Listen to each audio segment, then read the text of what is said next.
Conferenza stampa del sindaco della città di Agrigento, Lillo Firetto, ieri domenica pomeriggio presso la sede comunale della Protezione Civile, ubicato presso la scuola Castagnolo in via Seneto, che solitamente si attiva quando l'allerta è rosso. Il sindaco, accompagnato dall'assessore Battaglia alla Protezione Civile, il vice sindaco Pironi, l'assessore Amato con delega ai cimiteri, l'assessore Ame e i dirigenti tutti della Protezione Civile, ha voluto fare un bilancio sulle criticità emerse durante i 3 giorni di allerta, dalla chiusura precauzionale del cimitero a quella della Valle dei Templi, l'intervento in via Garibaldi dove si è staccato un masso, all'ingrossamento dell'alveo del fiume Acragas, che è stato l'intervento più gravoso, che ha visto l'evacuazione di tanti cittadini abitanti nelle vie Eolo, Apollo, fino alla foce del fiume Acragas, zona Babbaluciara. Allora, intanto un pensiero va a quei territori della Sicilia che purtroppo oggi piangono i loro morti per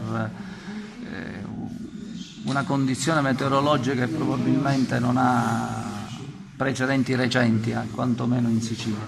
Quindi il pensiero va certamente a loro. Ad Agrigento le cose si sono mosse secondo mi pare un certo ordine, pur nella complicazione della vicenda esondazione, non solo con quella che è stata l'apparecchiatura messa in piedi dal sistema comunale di protezione civile, lasciatemi dire così, non solo attraverso le ordinanze messe in piedi, ma anche attraverso la procedurizzazione di una serie di attività che hanno funzionato. Poi tutto nella vita, per carità, è sempre perfettibile e sarà sempre più perfettibile. Però mi piace ricordare come ci sia stata un'azione fatta per tempo al riguardo. Per carità siamo stati anche dileggiati sulla chiusura dei cimiteri, su anche alcuni cittadini stamattina sui luoghi mi dicevano: ma guardi, io in effetti avevo pensato che il vostro fosse un allarme eccessivo, eccetera, poi ci ho sbattuto la faccia.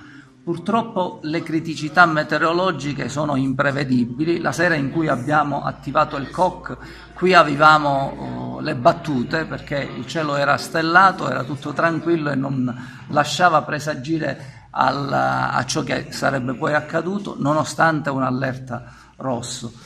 E quindi serva questo per il futuro. Quando c'è un'allerta rossa di prestare la dovuta attenzione, vale per Agrigento ma vale anche per altre parti in cui ci si trova a gestire attività di pubblica amministrazione. Questa notte le operazioni sono andate avanti e devo qui ringraziare tutti quanti davvero, Protezione Civile, Prefettura, i vigili del fuoco, Carabinieri, le attività della Polstrada con in testa il dottore San Martino, che sin dalla prima sera in cui è stato costituito il COC è stato qui con noi e hanno fatto un lavoro immane lungo le strade agrigentine. Da oggi è partita la fase di pulizia con i Bobcat lungo le strade interessate sull'argine del fiume. Domani avevamo anche attività di pulizia.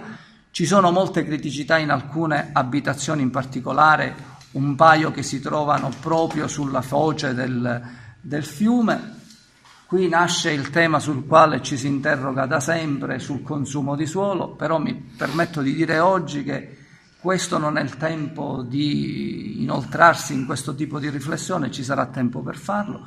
Oggi invece bisogna dare atto alle forze dell'ordine, a tutti quanti, che la macchina per fortuna ha funzionato e come al solito polemiche di piccolo cabotaggio si archiviano da sé, perché per esempio sento dire: perché non si è lanciato l'allarme prima? L'allarme è stato lanciato già 24 ore prima con l'ordinanza che dava precise indicazioni.